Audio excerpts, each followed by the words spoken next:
Olá, sejam bem-vindos ao canal da Astra Educa. Nesta aula, vamos estudar ortografia, com foco em emprego de letras, uso do hífen e acentuação gráfica, conforme o sistema oficial vigente, inclusive o acordo ortográfico em vigor, com base no Decreto Federal número 6.583 de 2012, no vocabulário ortográfico da língua portuguesa e no dicionário online Aulete. Esse é um conteúdo muito cobrado em concursos, porque envolve a forma correta de escrever as palavras segundo a norma padrão. Vamos organizar a aula em 3 partes: emprego de letras, uso do hífen e acentuação gráfica. Primeiro, emprego de letras. Ortografia é a parte da gramática que trata da escrita correta das palavras. E um dos principais pontos aqui é saber quando usar determinadas letras que, na fala, às vezes apresentam som semelhante. Um caso clássico é a dúvida entre S, SS, C, C cedilha, SC, SC cedilha, XC e X. Não existe uma única regra que resolva todos os casos, então o estudo da ortografia exige combinação de regras, observação de famílias de palavras e memorização de formas consagradas pelo uso oficial. Vamos aos pontos mais importantes. Emprego do S. Em geral, usam-se com S os adjetivos terminados em oso e osa. Exemplo: famoso, gostoso, cuidadosa. Também usam S os sufixos esa e isa, quando indicam título, origem ou profissão em certos casos. Exemplo: francesa, portuguesa, poetisa. Mas atenção, há formas com Z, como natureza e beleza, porque aí o sufixo é esa. Usa-se S em palavras derivadas de outras que já têm S no radical. Exemplo: casa, caseiro. Analisar, análise. Presa, presídio. Emprego do Z. Usa-se Z em palavras terminadas em esa e esa, que formam substantivos abstratos a partir de adjetivos. Exemplo: belo, beleza. Pobre, pobreza. Rico, riqueza. Também se usa Z em verbos terminados em isar. Exemplo: organizar, realizar, fiscalizar. Mas cuidado com verbos terminados em isar. Quando a palavra primitiva já tem S, normalmente o verbo mantém S. Exemplo: análise, analisar. Pesquisa, pesquisar. Aviso, avisar. Emprego do X e do CH.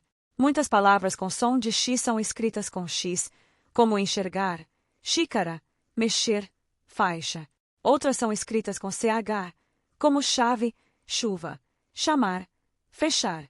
Aqui há poucas regras absolutas, então a melhor estratégia é conhecer padrões e observar famílias de palavras. Por exemplo, após ditongo, muitas palavras se escrevem com X. Exemplo: caixa, peixe, trouxa. Mas há exceções, como recalchutar. Usa-se CH em palavras de origem indígena, africana ou estrangeira aportuguesada em muitos casos, mas isso não resolve tudo. Por isso, a consulta ao vocabulário oficial é sempre a referência final em caso de dúvida. Emprego do G e do J. Usa-se G em palavras terminadas em agem, igem, ugem. Exemplo: viagem, vertigem, ferrugem. Mas a exceção importante: pagem.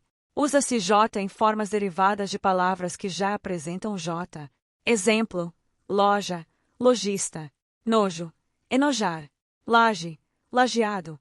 Verbos terminados em jar mantêm J em todas as formas. Exemplo: viajar, viajei. Arranjar, arranjei. Mas verbos terminados em ger e gir apresentam alternância. Exemplo: proteger, protejo. Dirigir, dirijo. Emprego do e do i, do e do. Essas dúvidas aparecem muito em palavras como benefício, privilégio, cumprimento, camundongo, sobrancelha. Em muitos casos, não há regra totalmente segura e o candidato precisa conhecer a grafia oficial. Por isso, em ortografia, além das regras, é muito importante o contato frequente com leitura e escrita corretas. Agora vamos ao uso do hífen, um dos temas que mais geram dúvida. Com o acordo ortográfico, algumas regras do hífen foram modificadas. O que a prova costuma cobrar é a forma atual. Vamos aos casos principais. Usa-se hífen em palavras compostas sem elemento de ligação, quando os elementos formam uma unidade semântica. Exemplo: guarda-chuva, beija-flor, ano-luz, segunda-feira. Também se usa hífen em compostos consagrados pelo uso. Exemplo: arco-íris, decreto-lei, matéria-prima. Agora vamos aos prefixos, que são o ponto mais cobrado. Em geral, usa-se hífen quando o prefixo termina com a mesma vogal com que se inicia o segundo elemento. Exemplo: micro-ondas, anti-inflamatório, contra-ataque, semi-interno. Perceba que a vogal final do prefixo é igual à vogal inicial da palavra seguinte. Também se usa hífen quando o segundo elemento começa com H. Exemplo: anti-higiênico. Cordeiro é exceção. Não. Aqui atenção. Com o prefixo co, em geral não se usa hífen, mesmo diante de H, e o H desaparece. A forma correta é coerdeiro. Então vamos aos exemplos corretos. Super-homem. Pré-história. Anti-horário. Mini-hotel. Outro caso importante. Usa-se hífen com os prefixos es, vice, além, aquém, recém, sem, pós, pré e pró, em determinados contextos. Exemplos: ex-aluno, vice-diretor, além-mar, aquém fronteiras, recém-nascido, sem terra, pós-graduação, pré-vestibular, pró-reitoria. Agora, quando não se usa hífen. Em geral, não se usa hífen quando o prefixo termina em vogal e o segundo elemento começa com vogal diferente. Exemplo: autoescola, infraestrutura, extraoficial, semiaberto. Também não se usa hífen quando o prefixo termina em vogal e o segundo elemento começa com R ou S. Nesse caso, duplica-se a letra. Exemplo: antirracista, ultrassom, contra-regra, microsistema. Atenção! Essa duplicação de R e S é muito cobrada. Outro ponto importante: com o prefixo co, geralmente não se usa hífen, mesmo quando o segundo elemento começa com U. Exemplo: coobrigação, coordenar, cooperar, coautor. Agora vamos a algumas formas que mudaram e costumam aparecer em prova. Antes do acordo, escrevia-se anti-inflamatório com ou sem dúvida frequente. Hoje, a forma correta é anti-inflamatório, porque há encontro de vogais iguais. Mas autoescola não leva a hífen, porque as vogais são diferentes. Micro-ondas leva a hífen. Infraestrutura não leva. Antissocial não leva a hífen e mantém SS. Contra-regra não leva a hífen e mantém RR. Agora vamos à acentuação gráfica. A acentuação atual segue as regras oficiais após o acordo ortográfico. A estrutura principal continua a mesma, mas alguns acentos foram abolidos.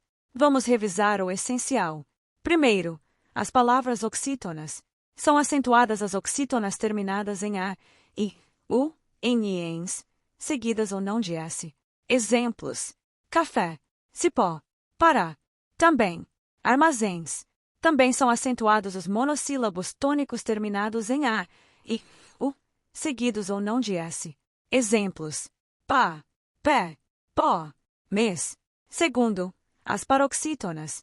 A regra das paroxítonas é o contrário da das oxítonas. Acentuam-se as paroxítonas terminadas em L, N, R, X, PS, I, ans, ans, uns, I, is, o S, on, de tongo oral. Exemplos: fácil, hífen, caráter, tórax, bíceps, órfã, órgão, álbum, júri, lápis, vírus, próton, radon. Essa forma não é usual.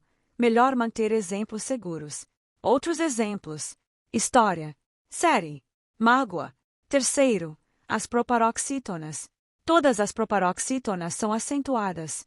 Exemplos: lâmpada, médico, público, gramática, lógico. Agora os hiatos. Acentuam-se o I e o U tônicos quando formam hiato, sozinhos na sílaba ou seguidos de S, desde que não venham seguidos de NH. Exemplos: saída, baú, país, faísca.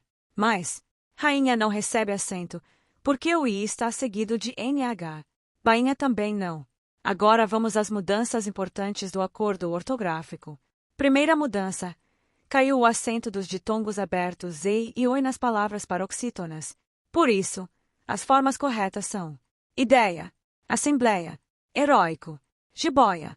Mas atenção, em palavras oxítonas, o acento permanece. Exemplos: herói, anéis. Chapéu não entra aqui porque é outro caso, mas continua acentuado como oxítona terminada em eu aberto. Segunda mudança. Caiu o acento no I e no U tônicos das paroxítonas quando vem depois de ditongo. Exemplos: feiura, baiuca. Terceira mudança. Caiu o acento diferencial em várias palavras. Assim, hoje escrevemos para, verbo, sem acento. Pelo, substantivo ou contração, sem acento. Polo, sem acento. Pera, fruta, sem acento. Mas alguns acentos diferenciais permanecem. O mais importante é pôde, passado do verbo poder, para diferenciar de pode, presente. Também permanece por, verbo, para diferenciar da preposição por. Além disso, em forma e forma, o uso do acento é facultativo em certos contextos para evitar ambiguidade, embora não seja o caso mais cobrado. Quarta mudança. Caiu o trema. Assim, escrevemos linguiça, frequente, tranquilo, sequestro. O continua sendo pronunciado em muitos casos, mas não recebe mais trema. Agora, um ponto importante sobre a palavra hífen. No singular, escreve-se hífen, com acento. No plural, hífens, sem acento. Isso acontece porque, no plural, a palavra deixa de ser paroxítona terminada em N e passa a terminar em ens. Outro ponto importante para concurso é a necessidade de respeitar a grafia oficial vigente, mesmo quando formas antigas ainda aparecem em materiais desatualizados. A referência deve ser a ortografia oficial atual. Vamos fazer um resumo final. No emprego de letras, o candidato precisa conhecer regras, famílias de palavras e grafias consagradas.